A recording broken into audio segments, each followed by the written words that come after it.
How's everybody doing out there? Well, welcome to day 3 of Corona Online School. Hopefully everybody had a good weekend and ready to dive in and learn some more about some geometry. So today we're going to get and talk about curves and polygons. So there's a bunch of definitions here in the beginning, so I'm just going to let you guys read those off the PowerPoint slides and write them down. If you have any questions about them, just let me know. But here's just a brief look at all the different definitions. There's a bunch in this section. None of them are super hard. A lot of them are pictures and stuff like that, so that'll be good. So part 2, label the polygonal parts of the polygon. So you may know this already, but they're also on the slide, so I'm going to let you guys write those down. And then classifying polygons by their names. 3 sides would be like a triangle. 4 sides would be a square or a quadrilateral. But they're on the slide also, so I'm just going to let you guys write those down as well.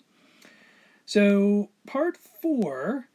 So I want you guys to try this on your own. So I'll actually write the answers down. But like if you want, pause the video so that way you can kind of go through it on your own. Hopefully you remember from last class, the interior angles of a triangle sum to 180. And so the goal is what we're going to do is use that fact to try to figure out what the sum of the interior angles are of any polygon in this case. So like for this first one, it says sketch a diagonal from one vertex. So in this case, if I sketch, so we're basically just going from one vertex to a vertex that doesn't have a line between it. And so in this case, what I've got is, I've got how many triangles are formed. Also, the number of sides. So it's a quadrilateral, so it has 4 sides. The number of triangles that are formed are 1 and 2. And so we know that triangle 1 has an interior angles of 180. Triangle 2, since it's a triangle, would have interior angles of 180. Whoops, messed that up. So if we add these together, we'll get 360. So pause this on your own, and then that way come back to it, check your work, and see if you've actually done these right. But try to do them without actually looking at the video first. And so I'll finish these up so that way you can go back and check yourself as you go along. All right, so if you're back, hopefully you're getting the same answer. So if I do this with the pentagon, so it was 5-sided, 3 triangles, and so I'm going to get 3 times 180, which is 540 is the sum of the interior sides. And so this one, another way to write it is 2 times 180. That's going to be handy in a second. So hexagon, this guy breaks up that way into 1, 2, 3, 4 triangles. So 6 sides, 4 triangles. So 4 times 180 would be 720. So hopefully we're kind of noticing a pattern when we actually look at these guys. So our number of sides was 4. The number of triangles was 2 less. The number of sides was 5. The number of triangles was 3, so 2 less. Number of sides was 6. Number of triangles were 2 less, which was 4. So in an n-gon, if we had n sides, then the number of triangles would be 2 less, or n minus 2. And so to find the actual number of angles, or the angles, sum of the angles, would be just n minus 2 times 180. So hopefully that's what you came up with your own when you were trying this problem. So in this case, the sum of the interior angles of any polygon is going to be n minus 2 times 180. So just subtract 2 from the number of sides, multiply that by 180, and that'll give you the sum of all the angles. But then what if we want to know the measure of one interior angle of a regular polygon? Now this isn't true of any polygon, because remember, non-regular polygons can have all different angle sides, but a regular polygon, every angle is exactly the same, every side is the same length. So in that case, what you do is just take the formula from above and then divide it by the number of sides n, and that'll actually give you the measure of just one interior angle of a regular polygon. And so again, this only works if it's a regular polygon.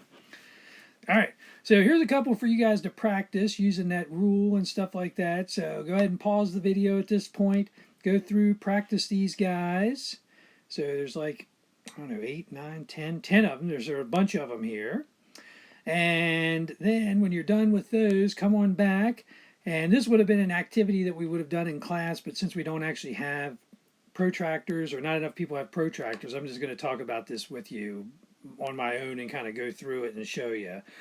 All right, so pause the video, and when you're done, come on back. All right, so part 6, again, this would have been a nice activity if we all had protractors and stuff. So in this case, we're trying to measure the sum of the exterior angles of a polygon. So when we're talking about, I'm going to do a triangle because it's easy to draw. So hopefully you saw in your definitions, these angles that I just highlighted here are the interior angles. So the exterior angles we actually get by extending the lines. Oops, I went that wrong way with that one, sorry.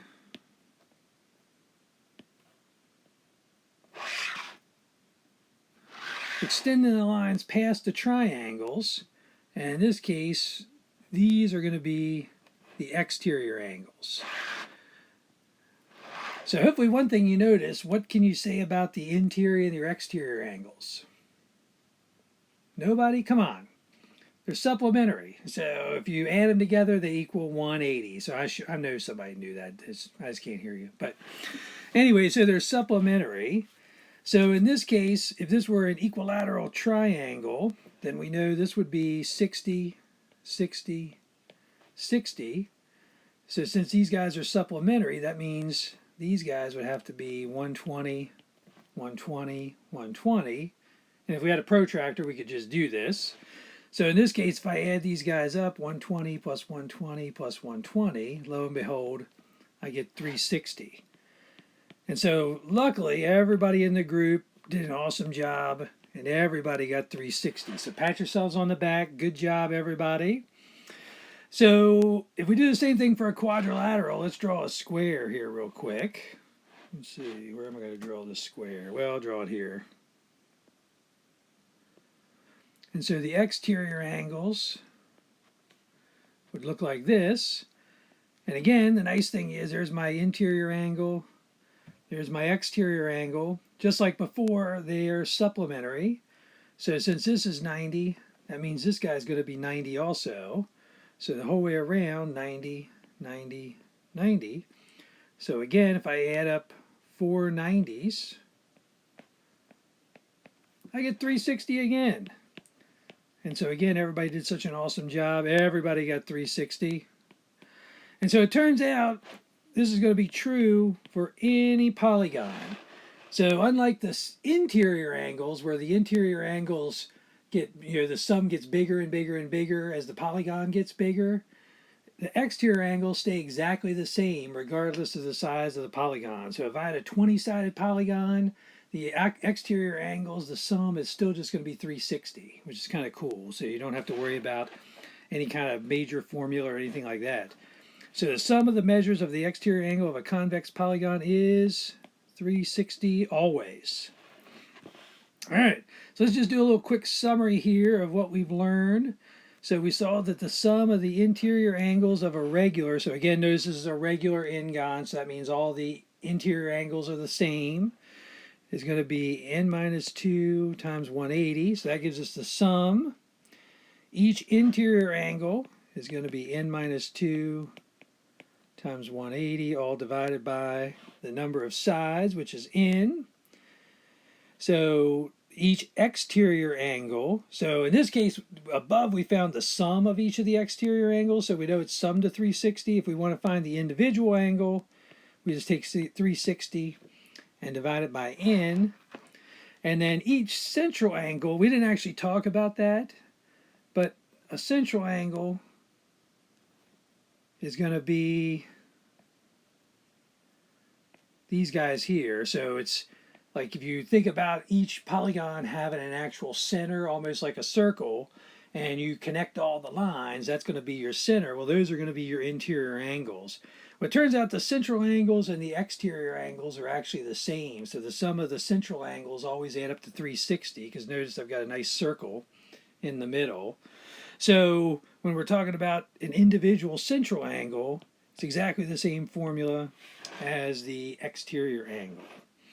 So if you have any questions or anything, let me know. So we do have quiz 9.1 today. So if you wanted, you could have actually taken it before you watched this video or anything like that.